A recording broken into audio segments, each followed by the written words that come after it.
OpenAI won in court, and a law professor at the University of Auckland just dropped the most inconvenient follow-up question of the week. What exactly did that win actually decide? This is Musk v. Altman Daily. We're closing out verdict week with Professor Andhov's academic read, a seeking alpha investor angle on what comes next, and the question nobody in the courtroom really answered about OpenAI's founding mission. And now, Musk's deposition testimony is already wandering into a completely separate copyright case. So, no, the loss didn't exactly stay contained. 3 venues, 1 unresolved mess. Let's get into it. Here's Alexandra Andhov, Ian Murray at University of Auckland. Crucially, the jury did not rule on the core claims of the case. These included whether OpenAI, the company behind the popular artificial intelligence AI chatbot ChatGPT, strayed from its founding mission, and whether Altman and OpenAI's co-founder Greg Brockman enriched themselves at the expense of a charitable purpose. It decided only that Musk had waited too long to sue in relation to his core claims about breaches of a founding contract or breach of charitable trust. Professor Alexandra Andhov at Auckland and Associate Professor Ian Murray at Western Australia put out their analysis yesterday. And yes, the headline is Musk losing. But the point is what the jury never reached. Whether OpenAI strayed from its founding mission, whether Altman and Brockman enriched themselves at the expense of a charitable purpose. The jury didn't decide either of those. It decided Musk waited too long. And they got there in less than 2 hours, by the way. So this wasn't the jury wrestling with charity law. It was the statute of limitations clock, which is why the Auckland professor's saying on the record that the core question is still unresolved. That's an academic way of saying the trial never actually landed on the thing everybody came to watch. That lines up with where we were Sunday. The Bloomberg law order that pushed deposition testimony into the copyright case. Andhov's framing is the academic version of that same point. No merits ruling doesn't leave a gap in the record. It leaves the residue. The IPO runway question and the litigation exposure question are now stuck on the same track.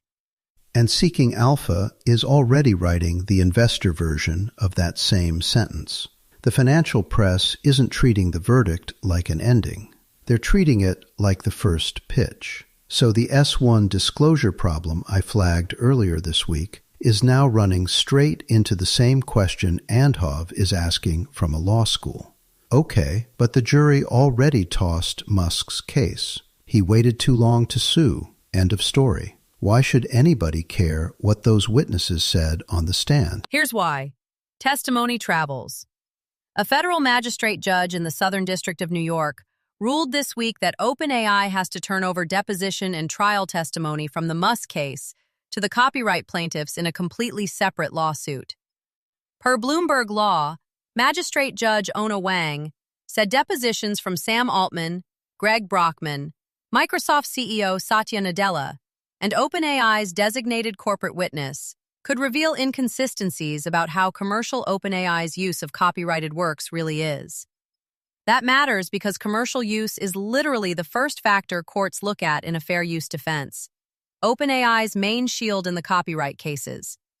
Judge Wang also said producing the material wouldn't be unduly burdensome, especially after the plaintiffs narrowed their request.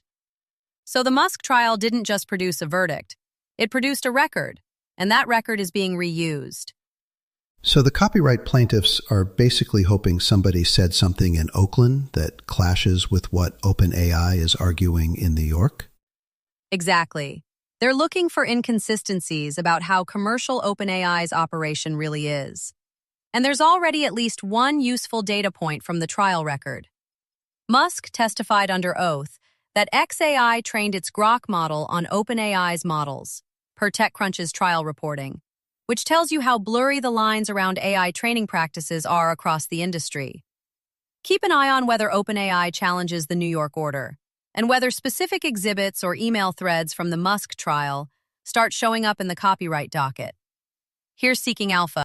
Last week, a federal court ruled against Elon Musk in a multi-billion-dollar lawsuit he filed against OpenAI, OpenAI, and its largest investor, Microsoft, MSFT, over the company's conversion from a nonprofit to a for-profit entity. Seeking Alpha's post-verdict framing is worth watching because the people asking what's next for OpenAI on that platform aren't law professors, they're investors. And their quick-hit analysis doesn't pause to ask whether OpenAI won cleanly. It goes straight to IPO diligence risk and whether Anthropic is eating their lunch. That's the tell for me. A financial outlet aimed at people who might actually buy OpenAI shares looks at last week's court win, and the first question is, how does this complicate the S1? That's not a victory lap, that's a starting gun, and it's pointed straight at the governance disclosure problem I've been flagging all week. And the Seeking Alpha framing lands right on top of yesterday's Bloomberg law order on the depositions. The testimony about the non-profit to profit transition is now in the hands of copyright plaintiffs. So the IPO runway question and the litigation exposure question aren't separate anymore. They're running on the same track. Altman and Brockman's sworn account of the long road to for-profit is somehow the thing investors need to feel good about the structure and the thing copyright plaintiffs are now reading. That is a very uncomfortable place to be if you're trying to price an IPO. If you like staying current on fast-moving, high-stakes stories, try Ebola Watch, a daily DRC and Uganda Ebola outbreak briefing covering case counts, border tracing, WHO vaccine news, and traveler guidance. Find it wherever you listen to podcasts. You'll find links to all the stories we mentioned today in the show notes. If one caught your attention, that's the place to dig in a little further. That's Musk the Altman Daily for this Tuesday, May 26th. This is a Lantern podcast.